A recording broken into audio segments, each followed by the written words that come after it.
जय हिंद दोस्तों, क्रय कार्मिक पॉइंट में आप सबका स्वागत है। दोस्तों, आज की क्लास में हम लोग रेलवे द्वारा पूछे गए विज्ञान के 100 महत्वपूर्ण प्रश्नों को हल करने वाले हैं। हम आपके लिए जो है विज्ञान के 2000 प्रश्नों की श्रृंखला लेकर के आए हैं। यह वीडियो इस श्रृंखला का पहला भाग है जिसमें हम लोग 100 प्रश्नों को हल करेंगे। ये सभी ऐसे प्रश्न हैं जो रेलवे द्वारा किसी न किसी एग्ज़ाम में पूछे गए हैं। 2024 में होने वाली रेलवे की जितनी भी परीक्षाएं हैं उन सभी परीक्षाओं के लिए ये प्रश्न बहुत ही महत्वपूर्ण होने वाले हैं। आपको पता है कि 2024 में रेलवे की कई वैकेंसियाँ आई हुई हैं। आरआरबी रेलवे की जो है टेक्नीशियन की आई हुई है, एएलपी की आई हुई है, आरपीएफ की आई हुई है, एनटीपीसी आने वाली है। तो जो भी परीक्षाएं रेलवे की होने वाली हैं उन सभी परीक्षाओं के लिए यह वीडियो बहुत ही महत्वपूर्ण होने वाला है। और यह श्रृंखला 2000 प्रश्नों की है, तो आप प्रत्येक वीडियो को ज़रूर देखिएगा जिससे आपको काफ़ी सहायता मिलेगी। फिर उसके बाद हम लोग जीके की श्रृंखला को हल करने वाले हैं। दोस्तों, वीडियो पसंद आएगा तो आप वीडियो को लाइक कर दीजिएगा, अपने दोस्तों तक शेयर कर दीजिएगा। यदि आप चैनल पर नए हैं तो चैनल को सब्सक्राइब कर लीजिएगा और बेल आइकन को ऑन कर लीजिएगा, जिससे कि मैं कोई भी वीडियो डालता हूं तो उसका नोटिफिकेशन आपको सबसे पहले मिल सके। दोस्तों, चलिए स्टार्ट करते हैं आज की क्लास को बिना किसी देरी की। आप देख सकते हैं कि ये जो भी प्रश्न है रेलवे द्वारा पूछे गए प्रश्न हैं, तो बिना किसी देरी के हम लोग प्रश्नों को हल करते हैं। आज की क्लास को हम लोग स्टार्ट करते हैं। तो चलिए, आज की क्लास का जो पहला प्रश्न है आपका वो है कि परमाणु विद्युत रूप से होता है, तो इसका सही उत्तर हो जाएगा परमाणु विद्युत रूप से उदासीन होता है। ठीक है। अगला प्रश्न आपका है, किसी रेडियो सक्रिय वस्तु से उत्सर्जित अल्फा किरणें किसके बराबर होती हैं? तो इसका उत्तर हो जाएगा हीलियम परमाणु के बराबर होती हैं। अल्फा किरण जो होती हैं इस पे डबल धन आवेश होता है और सबसे भारी जो रेडियो एक्टिव किरण है वो अल्फा किरण होती हैं। रेडियो एक्टिव किरणें 3 होती हैं, अल्फा, बीटा और गामा, जिनमें सबसे भारी अल्फा होती है और जो सबसे हल्की होती है वो गामा किरण होती है। अल्फा किरण पे धन आवेश होता है, बीटा किरण पर ऋण आवेश होता है और गामा किरण पर कोई आवेश नहीं होता है। चलिए, अगला प्रश्न आपका है। दोस्तों, इस वीडियो के दौरान में जो प्रश्न हल करा रहा हूँ वो तो आपके लिए महत्वपूर्ण है ही, उससे रिलेटेड भी जो प्रश्न आपको बता रहा हूँ वो सभी प्रश्न भी आपके लिए महत्वपूर्ण होंगे। तो उन प्रश्नों को भी आप अपने कॉपी में नोट कर लीजिएगा और इन प्रश्नों को भी अपने कॉपी में नोट कर लीजिएगा। तो चलिए दोस्तों, अगले प्रश्न की तरफ आगे बढ़ते हैं। अगला प्रश्न आपका है, सोडियम क्लोराइड में कौन सा बंध होता है? तो सोडियम क्लोराइड में जो होता है वैद्युत संयोजी बंध होता है। वैद्युत संयोजी बंध को ही हम लोग कहते हैं आयनिक बंध, इसे हम लोग कहते हैं आयनिक बंध कहा जाता है। ठीक है। और वैद्युत संयोजी बंध या आयनिक बंध किसके किसके बीच बनता है? तो यह धातु और अधातु के मध्य बनता है। तो पूछेगा कि धातु और अधातु के मध्य कौन सा बंध बनता है, तो वहाँ पे आयनिक बंध या वैद्युत संयोजी बंध बनता है। जैसे हमने कहा NaCl, Na आपकी सोडियम धातु है, Cl क्लोरीन आपकी अधातु है, इसमें कौन सा बंध हो जाएगा? तो इसमें आपका हो जाएगा आयनिक बंध हो जाएगा। तो जो भी धातु और अधातुएं होती हैं उनके बीच में आयनिक बंध बनता है, ये भी आप लोग ध्यान रखेंगे। चलिए, अगला प्रश्न आपका है, ध्वनि का वेग किस पर निर्भर करता है? तो जो ध्वनि का वेग है वो तरंगदैर्ध्य पर निर्भर करेगा। किस पर निर्भर करेगा? तरंगदैर्ध्य पर निर्भर करेगा। ठीक है। अगला प्रश्न आपका है, प्रकाश में ध्रुवण की घटना से यह सिद्ध होता है कि प्रकाश तरंगे होती हैं। तो प्रकाश तरंगे क्या होती हैं? प्रकाश तरंगे अनुप्रस्थ तरंगे होती हैं। चलिए, अगला प्रश्न आपका है, तंबाकू में पाया जाने वाला रसायन कौन सा होता है? तो इसका उत्तर हो जाएगा निकोटीन। तंबाकू में निकोटीन पाया जाता है। चलिए, अगला प्रश्न आपका है, नेत्रदान में आँख का कौन सा भाग प्रत्यारोपित किया जाता है? तो इसका सही उत्तर आपका हो जाएगा कॉर्निया। कॉर्निया ही नेत्रदान में दान की जाती है। चलिए, अगला प्रश्न आपका है, सोना धातु किस में घुलनशील है? तो इसका सही उत्तर आपका हो जाएगा एक्वारेजिया में। ठीक है। एक्वारेजिया को ही हम लोग अम्लराज भी बोलते हैं, इसी को हम लोग कहते हैं अम्लराज। क्या कहते हैं? अम्लराज। ठीक है, इसी को बोला जाता है, अम्लराज बोला जाता है। एक्वारेजिया का सूत्र होता है 3HCl प्लस HNO3 यानी इसमें 3 अनुपात में हाइड्रोक्लोरिक अम्ल होता है और 1 अनुपात में इसमें नाइट्रिक अम्ल होता है। HNO3 को हम लोग बोलते हैं नाइट्रिक अम्ल। ठीक है। HNO3 को बोला जाता है नाइट्रिक अम्ल बोला जाता है। तो 1 अनुपात नाइट्रिक अम्ल का होता है और 3 अनुपात हाइड्रोक्लोरिक अम्ल होता है, यही मिलकर के एक्वारेजिया बनाता है। सोना धातु पर किसी अम्ल का प्रभाव नहीं पड़ता है, केवल एक्वारेजिया में ही सोना घुलता है। क्वेश्चन ऐसे भी घुमा के पूछता है कि सोना को शुद्ध करने के लिए सोना को साफ़ करने के लिए क्या मिलाया जाता है या उसको किस में डाला जाता है, तो उसको हम लोग एक्वारेरिया में डालते हैं। चलिए अगला प्रश्न आपका है, हाइजीन विज्ञान का संबंध किससे है, तो इसका सही उत्तर हो जाएगा स्वच्छता से है। अगला प्रश्न आपका है कि लार का प्रकृति कैसा होता है, तो जो लार होता है इसका प्रकृति होता है अम्लीय होता है। लार कैसा होता है, अम्लीय होता है। इसका पीएच मान 6.8 होता है। अम्लीय का मतलब होता है कि जो भी ऐसे पदार्थ जो खट्टे होते हैं और जिनका पीएच मान 7 से कम होता है वो अम्लीय होते हैं। तो पीएच मान जिसका 7 से कम होगा अम्लीय होगा, जिसका पीएच मान 7 होगा वो उदासीन होगा, और जिसका पीएच मान 7 से ज़्यादा होगा वो क्षारीय होगा। तो लार का पीएच मान 6.8 है जो कि 7 से कम है, इसलिए लार क्या हो जाएगा, अम्लीय हो जाएगा। चलिए अगला प्रश्न आपका है कि दो समतल दर्पण एक दूसरे से 60 के कोण पर झुके हैं, इनके बीच रखी एक गेंद के बने प्रतिबिंबों की संख्या कितनी होगी, तो इसका सही उत्तर हो जाएगा 5। अब इसको हल करने के लिए एक फार्मूला आता है, उस फार्मूले वो होता है 360 बटे में थीटा, जहाँ पे थीटा जो होता है वो दो दर्पणों के बीच का कोण होता है। अब 60 के कोण पर रखा गया है तो हम यहाँ पे 360 में हम लोग 60 से भाग कर देंगे। जब 60 से भाग करेंगे तो आएगा 6। यदि कोई सम संख्या आती है तो आप उसमें से -1 कर लेंगे। अगर हम इसमें से -1 करते हैं तो इसका उत्तर आ जाएगा 5। ठीक है, यदि विषम संख्या आती तो उसका उत्तर वही रहता है। जैसे अगर दे दे कि दो समतल दर्पण एक दूसरे से 40 डिग्री के कोण पे हैं, तो हम लोग 360 में 40 से भाग करेंगे। 40 से भाग करेंगे तो इसका उत्तर आ जाएगा 9 चौके 36। कितना आ जाएगा, 4 9 36, इसमें 9 आएगा तो वहाँ पे उत्तर 9 ही होगा। जबकि यहाँ पे 60 से भाग करने पे 6 आया है, तो ये सम संख्या है। सम संख्या होने पर -1 करके उत्तर प्राप्त किया जाता है। चलिए अगला प्रश्न आपका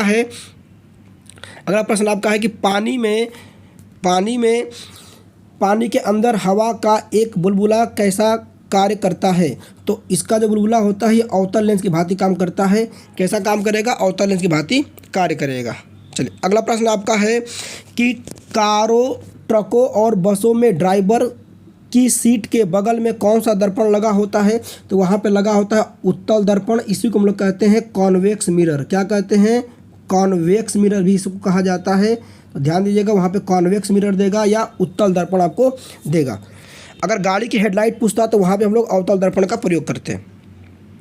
चलिए अगला प्रश्न आपका है, ऐसी धातु जिनमें धातु और अधातु दोनों का गुण होता है उन्हें क्या कहते हैं, उसे कहते हैं उपधातु। उसे कहते हैं मेटलॉइड।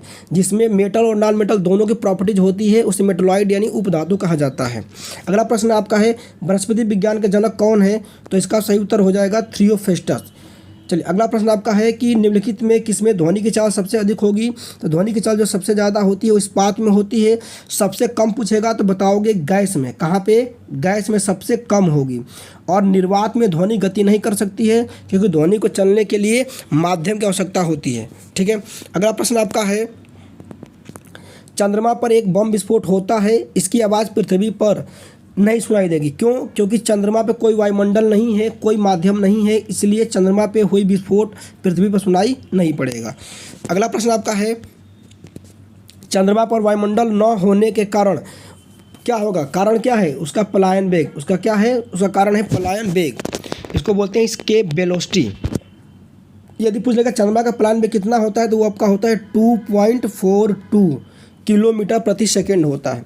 और यदि पूछेगा पृथ्वी का पलायन वेग कितना होता है, तो जो अर्थ का पलायन वेग होता है वो होता है 11.2 किलोमीटर प्रति सेकेंड होता है। ठीक है, चलिए अगला प्रश्न आपका है कि यदि किसी सरल लोलक की लंबाई 4% बढ़ा दी जाए तो उसका आवर्तकाल क्या होगा, उसका आवर्त 2% क्या हो जाएगा, बढ़ जाएगा। यदि हम लंबाई 4% बढ़ाएंगे तो आवर्तकाल 2% बढ़ेगा, क्योंकि इसका फार्मूला होता है आवर्तकाल T बराबर होता है 2π√L/g। अब लंबाई को 4% बढ़ाया गया है। चूँकि लंबाई अंडर रूट में है तो 4 को बाहर निकालेंगे 2 आएगा, इसलिए 2% क्या होगा, बढ़ जाएगा। ठीक है, चलिए अगला प्रश्न आपका है कि एक लड़की झूला झूल रही है, उसके पास एक अन्य लड़की आकर बैठ जाती है तो झूले का आवर्तकाल क्या होगा, तो इसके आवर्तकाल पे कोई प्रभाव नहीं पड़ेगा, क्योंकि जो आवर्तकाल होता है वो T बराबर किस पर निर्भर करता है, √L/g पर। अब वो केवल लंबाई पर और गुरुत्वीय त्वरण पर निर्भर करता है, द्रव्यमान पर निर्भर नहीं करता है, इसलिए आवर्तकाल क्या होगा, अपरिवर्तित रहेगा। चलिए अगला प्रश्न आपका है कि हम रेडियो की घुंडी घुमा करके विभिन्न स्टेशनों के प्रोग्राम सुनते हैं, यह किसके कारण संभव है, तो यह अनुनाद यानी रेजोनेंस के कारण संभव होता है। ठीक है। चलिए अगला प्रश्न आपका है कि बेंचुरीमीटर से क्या ज्ञात करते हैं? तो जल की प्रवाह की दर को मापा जाता है, यानी किसी पाइप में या किसी नली में पानी अगर फ्लो कर रहा है तो उसकी स्पीड क्या है, वो कितने स्पीड से बह रहा है, ये हम किससे मापते हैं? ये हम मापते हैं बेंचुरीमीटर से। अगला प्रश्न आपका है चौराहे पर पानी के फुहारे में गेंद नाचती रहती है क्योंकि पानी का वेग अधिक होने के कारण दाब क्या होता है? घट जाता है। तो जहाँ भी पानी का वेग ज़्यादा होगा वहाँ पे दाब क्या हो जाएगा? कम होगा। और जहाँ पे वेग कम होगा वहाँ दाब क्या होगा? ज़्यादा होगा। अगला प्रश्न आपका है कि गुरुत्वाकर्षण का नियम किसने दिया था? तो इसका उत्तर हो जाएगा न्यूटन ने दिया था। किसने दिया था? न्यूटन ने दिया था। चलिए अगला प्रश्न आपका है, अभी हम लोग पढ़े भी हैं कि पृथ्वी का प्लान वेग कितना होता है? तो ये होता है 11.2 किलोमीटर पर सेकंड होता है। और यदि इस वेग से किसी वस्तु को फेंका जाएगा तो वह दोबारा पृथ्वी पर लौट करके नहीं आएगा।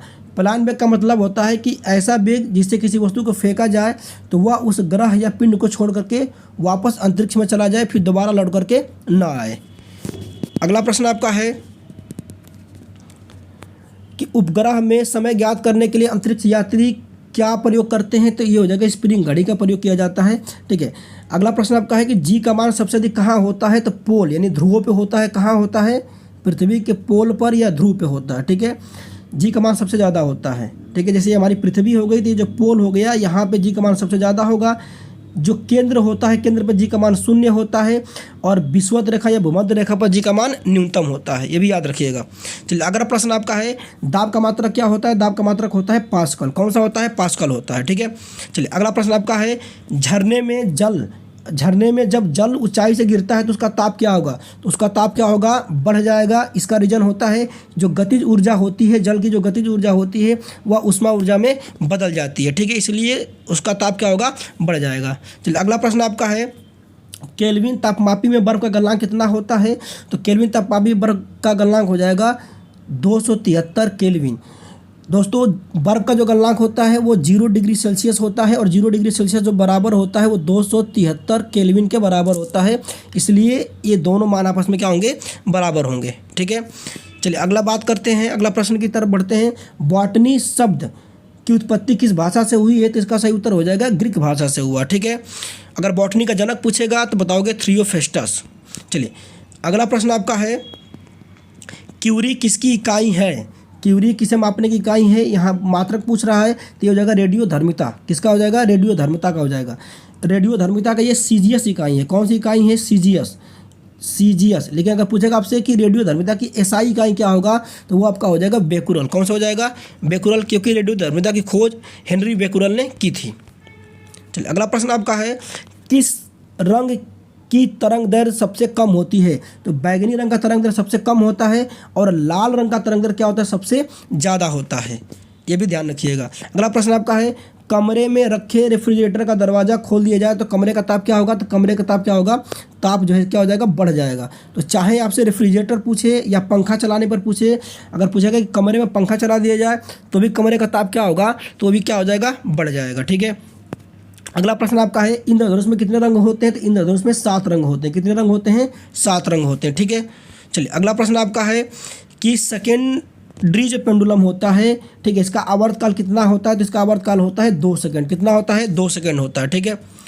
चलिए अगला प्रश्न आपका है स्टील क्या है? तो स्टील क्या है? स्टील जो है मिश्र धातु है। स्टील क्या है? स्टील मिश्र धातु है। ठीक है। ये लोहा और क्रोमियम निकल के मिलने से बनता है। ठीक है।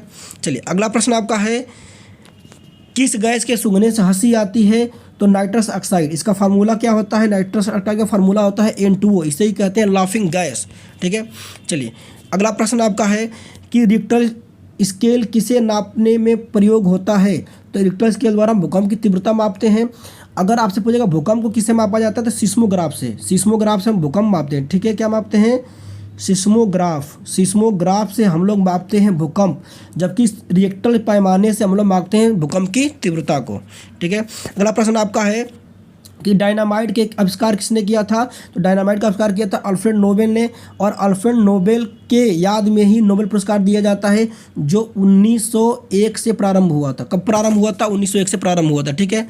चलिए अगला प्रश्न आपका है आकाश के नीले दिखाई देने का मुख्य कारण है? तो इसका मुख्य कारण आपका हो जाएगा सौर किरणों का प्रकीर्णन, यानी प्रकीर्णन के कारण ही आकाश में क्या होता है, नीला दिखाई देता है, या समुद्र का जल भी नीला दिखाई देता है प्रकाश के प्रकीर्णन के कारण। ठीक है, अगला प्रश्न आपका है कि गर्मियों में सफ़ेद कपड़े क्यों पहने जाते हैं, तो ये आपका हो जाएगा ऊष्मा के बुरे अवशोषक, यानी जो है जो सफ़ेद कपड़ा होता है ये ऊष्मा को अपनी तरफ बहुत कम खींचता है, जबकि उसका परिवर्तन ज़्यादा करता है। ठीक है, काला जो कपड़ा होता है ऊष्मा का ज़्यादा अवशोषित करता है। ठीक है, चलिए अगला प्रश्न आपका है एल्युमिनियम किस खनिज से प्राप्त होता है, तो एल्युमिनियम का जो अयस्क होता है या जो इसका खनिज होता है वो कौन सा होता है, वो होता है आपका बॉक्साइट होता है। ठीक है, चलिए अगला प्रश्न आपका है कैलोरी की मापन इकाई है, तो कैलोरी की जो इकाई होती है कौन सी होती है, कैलोरी किसकी मापन इकाई है, तो ये ऊष्मा की इकाई होती है। ठीक है, यानी कैलोरी जो होता है ऊष्मा और ऊर्जा का सीजीएस मात्रक होता है। ठीक है, मात्रक वाला वीडियो चैनल पर पड़ा हुआ है, आप वहाँ से जा करके मात्रक को देख सकते हैं, क्योंकि रेलवे में यदि आप तैयारी कर रहे हैं तो वहाँ पे साइंस फिजिक्स से बहुत सारे क्वेश्चन पूछे जाते हैं, जो कि हमारे चैनल पे पहले से ये टॉपिक पढ़ाए गए हैं और बताए गए हैं, तो वहाँ से आप जाके देख सकते हैं। चलिए अगला प्रश्न आपका है, अगला प्रश्न है घरेलू उपकरण किस क्रम में जोड़े जाते हैं, तो जो घरेलू उपकरण होते हैं ये समांतर क्रम में जोड़े जाते हैं। कहेगा कि नगर पालिका की लाइटें या सड़क की लाइटें किस क्रम में जोड़ी जाती हैं, तो ये भी समांतर क्रम में जोड़ी जाती हैं। जो हमारा घर का जो फ्यूज वायर होता है, कौन सा होता है, जो फ्यूज वायर होता है, जो फ्यूज तार होता है, यह आपका श्रेणी क्रम में जोड़ा जाता है, यानी सीरीज में जोड़ा जाता है, श्रेणी में जोड़ा जाता है, जबकि सभी उपकरण जो होते हैं वो समांतर क्रम में जोड़े जाते हैं।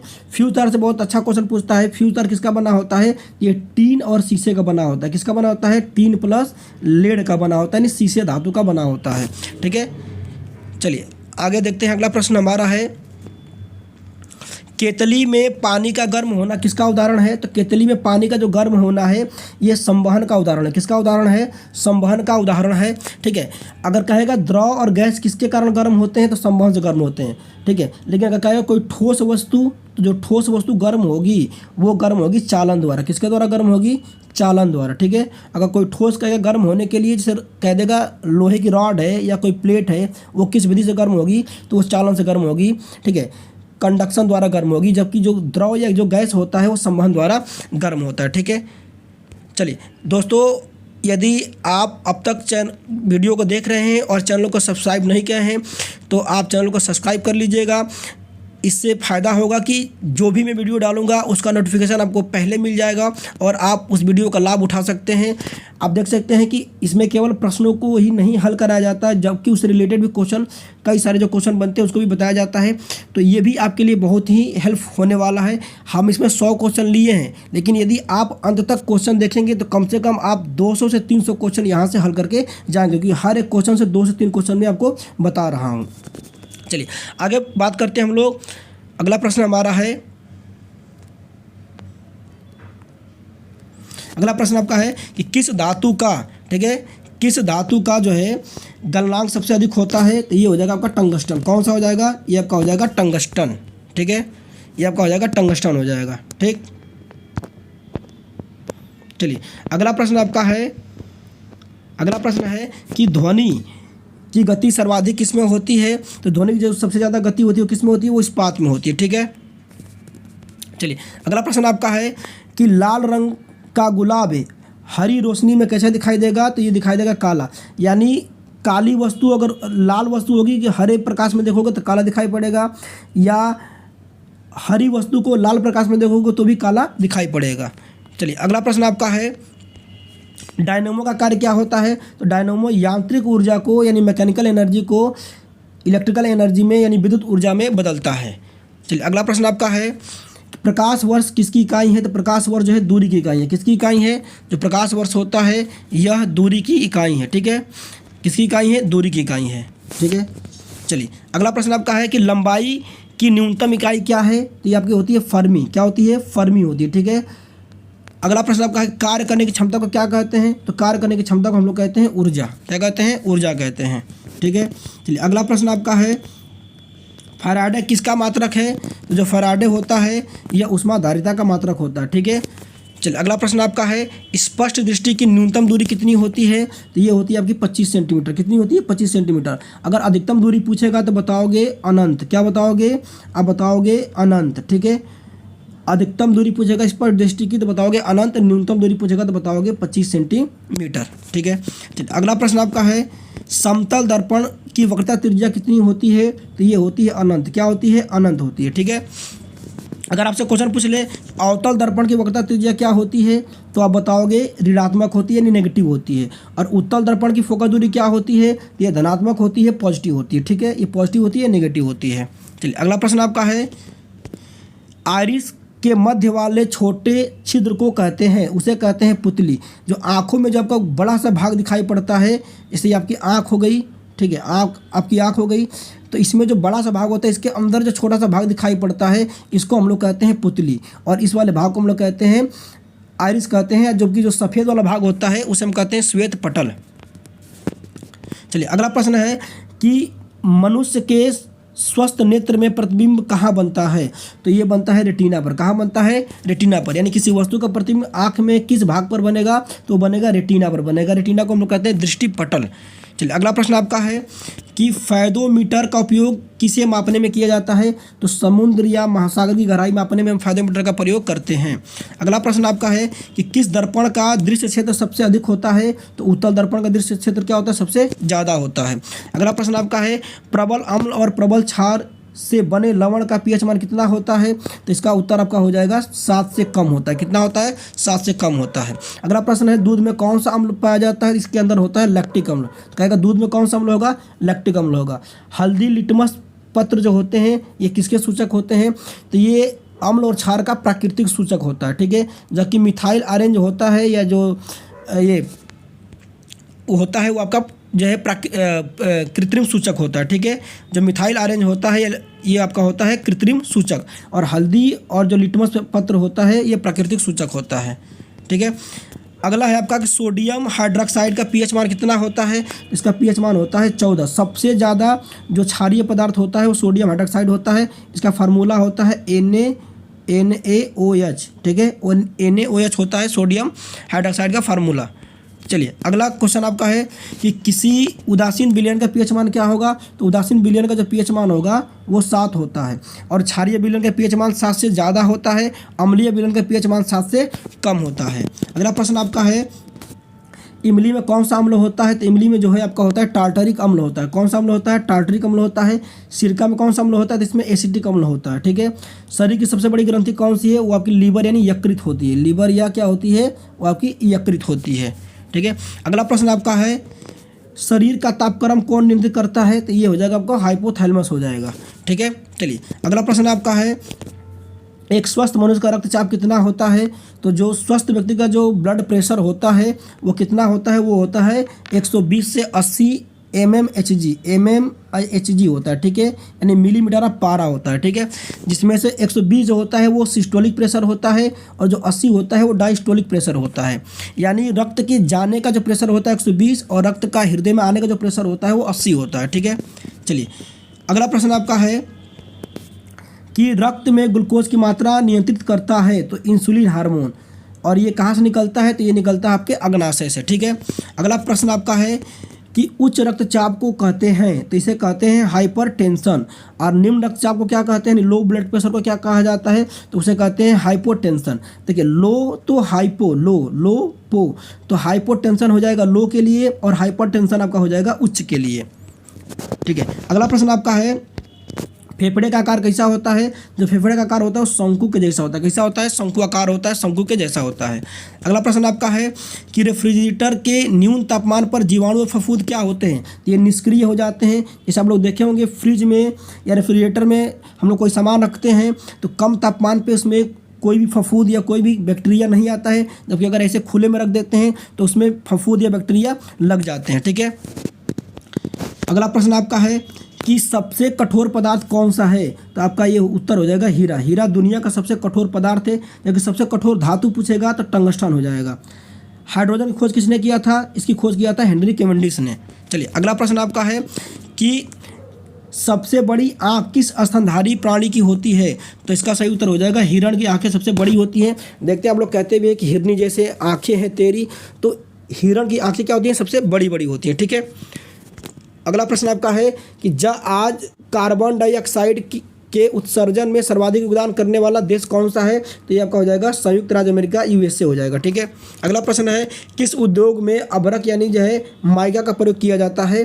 तो माइका का जो प्रयोग होता है वो सबसे ज़्यादा होता है विद्युत के प्रयोग में होता है, क्योंकि जो माइका होता है, ठीक है, ये विद्युत का कुचालक और उष्मा का क्या होता है? सुचालक होता है।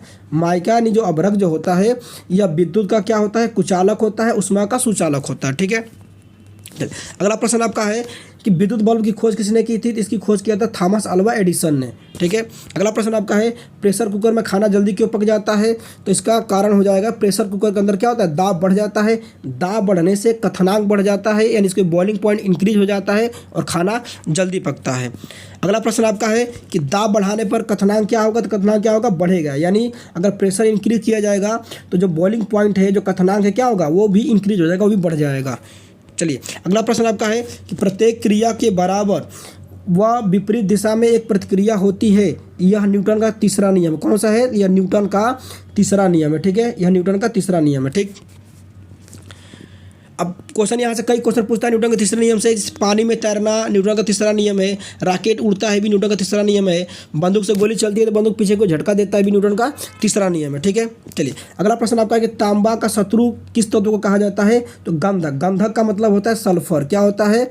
सल्फर। तो सल्फर को ही तांबा का शत्रु कहा जाता है। ठीक है, अगला प्रश्न आपका है कि उगते व डूबते समय सूर्य लाल प्रतीत होता है, क्योंकि लाल रंग प्रकीर्णन क्या होता है? उस समय सबसे अधिक होता है, इसलिए सूर्य में लाल दिखाई देता है सुबह के समय और शाम के समय। चलिए, अगला प्रश्न आपका है कि रेडियो एक्टिविटी की खोज किसने की थी? तो रेडियो एक्टिविटी की खोज हो जाएगा हेनरी बेकलेल ने की थी, अभी ऊपर बताया भी था। अगला प्रश्न आपका है कि पालक के पत्ते में क्या पाया जाता है? तो पालक के पत्ते में जो लोहा धातु पाई जाती है, यानी आयरन की मात्रा पालक में ज़्यादा होती है। ठीक है, इसलिए हरी सब्जी खाने से हमें लोहा की मात्रा पूरी हो जाती है। ठीक है, चलिए अगला प्रश्न आपका है कि जब कोई वस्तु धनावेशित होती है तो वह क्या करती है? वह इलेक्ट्रॉन का त्याग करती है, यानी यदि किसी वस्तु से इलेक्ट्रॉन निकलेगा तो उस पर धन आवेश आएगा, और यदि किसी वस्तु के अंदर इलेक्ट्रॉन आएगा तो उसमें ऋण आवेश आएगा। ठीक है, चलिए अगला प्रश्न आपका है कि नाभिक में प्रोटॉन और न्यूट्रॉन की संख्या का योग को क्या कहा जाता है? तो नाभिक में न्यूट्रॉन प्रोटॉन संख्या के योग को कहते हैं द्रव्यमान संख्या या परमाणु भार कहा जाता है उसे। ठीक है, द्रव्यमान संख्या या परमाणु भार कहते हैं। चलिए अगला प्रश्न आपका है कि कैल्शियम कार्बाइड पर जल डालने से क्या प्राप्त होता है? तो वहाँ पे एसिटिलीन गैस बनती है, इसका फार्मूला होता है C2H2। एसिटिलीन गैस का फार्मूला होता है C2H2, और इसका प्रयोग हम लोग कहते हैं फल को पकाने में। क्या फल पकाने के लिए किस गैस का प्रयोग करते हैं? एसिटिलीन गैस का। गैस वेल्डिंग में किस गैस का प्रयोग होता है? तो वहाँ भी एसिटिलीन गैस का प्रयोग होता है। ठीक है, चलिए अगला प्रश्न आपका है सोडियम को जल में डालने पर कौन सी गैस निकलती है? तो जितनी भी क्षार धातुएं होती हैं या धातुएं होती हैं, लगभग वो जल से क्रिया करके हाइड्रोजन गैस बनाती है। कौन सा गैस बनाती है? हाइड्रोजन गैस बनाती हैं। ठीक है, धातुएं अम्ल से क्रिया करके भी हाइड्रोजन गैस बनाती हैं, ये भी ध्यान रखिएगा। चलिए अगला प्रश्न आपका है कि माचिस उद्योग में किस रसायन का प्रयोग किया जाता है? तो वहाँ पे हम लोग कहते हैं पोटेशियम क्लोराइड का प्रयोग किया जाता है। अगर पूछेगा कि माचिस बनाने में जो ये किस फास्फोरस का प्रयोग करते हैं, तो वहाँ पे लाल फास्फोरस का प्रयोग किया जाता है। ठीक है, अगला प्रश्न आपका है कि समुद्री जल में कौन सा हाइड्रोजन प्रचुर मात्रा में होता है? तो इसका सही उत्तर हो जाएगा आपका क्लोरीन। कौन सा हो जाएगा? चलिए आंसर नहीं लिखा है यहाँ पे, इसका उत्तर हो जाएगा क्लोरीन। कौन सा हो जाएगा? क्लोरीन हो जाएगा। ठीक है, अगर धातु पूछता है तो अब का हो जाता है मैग्नीशियम। तो अगर समुद्री जल में कौन सी धातु पाई जाती है सबसे ज़्यादा? तो मैग्नीशियम। यहाँ पे आपसे पूछा हैलोजन। हैलोजन यानी जो क्लोरीन, ब्रोमीन, आयोडीन जो होते हैं, ये हमारे क्या होते हैं? ये हैलोजन तत्व कहे जाते हैं, वर्ग 17 में पाए जाते हैं। इसका सही उत्तर हो जाएगा आपका क्लोरीन हो जाएगा। ठीक है, चलिए अगला प्रश्न आपका है कि यशद लेपन में लोहे पर कौन सी धातु की परत चढ़ाई जाती है? तो यशद लेपन में हम लोग लोहे पर जो है जिंक यानी जस्ता धातु की परत चढ़ाते हैं। अगला प्रश्न आपका है भारी जल का अणुभार कितना होता है? तो ये आपका हो जाएगा 20। ठीक है, और आपका लास्ट प्रश्न है इस श्रृंखला का कि कार्बनिक यौगिक में कौन सा तत्व मौजूद होता है? तो वहाँ पे आपका हो जाएगा कौन सा हो जाएगा? वहाँ पे आपका हो जाएगा कार्बन हो जाएगा। ठीक है, तो दोस्तों आज की क्लास में हम लोग 100 प्रश्न तो ये हल किए ही किए हैं, साथ में जो भी मैंने आपको बताया है वो भी प्रश्न आपके लिए बहुत ही महत्वपूर्ण है। इन सभी प्रश्नों को अपने कॉपी में नोट कर लीजिएगा। दोस्तों मिलते हैं इस श्रृंखला के अगले वीडियो में यानी भाग 2 में, वहाँ पर भी हम लोग 100 प्रश्न को हल करेंगे। और इस तरीके से रेलवे द्वारा जो भी प्रश्न पूछे गए हैं पिछले एग्जामों में, उन सभी प्रश्नों को हम लोग हल करेंगे। लगभग 2000 क्वेश्चन को हम लोग हल करने वाले हैं। दोस्तों यदि अब तक आपने वीडियो को या चैनल को सब्सक्राइब नहीं किया है तो चैनल को सब्सक्राइब कर लीजिएगा, बेल आइकन को दबा दीजिएगा और वीडियो पसंद आई हो तो इसे लाइक करिएगा, अपने दोस्तों के इसको ज़्यादा से ज़्यादा शेयर कीजिएगा। दोस्तों मिलते हैं अगले वीडियो में, तब तक के लिए जय हिंद।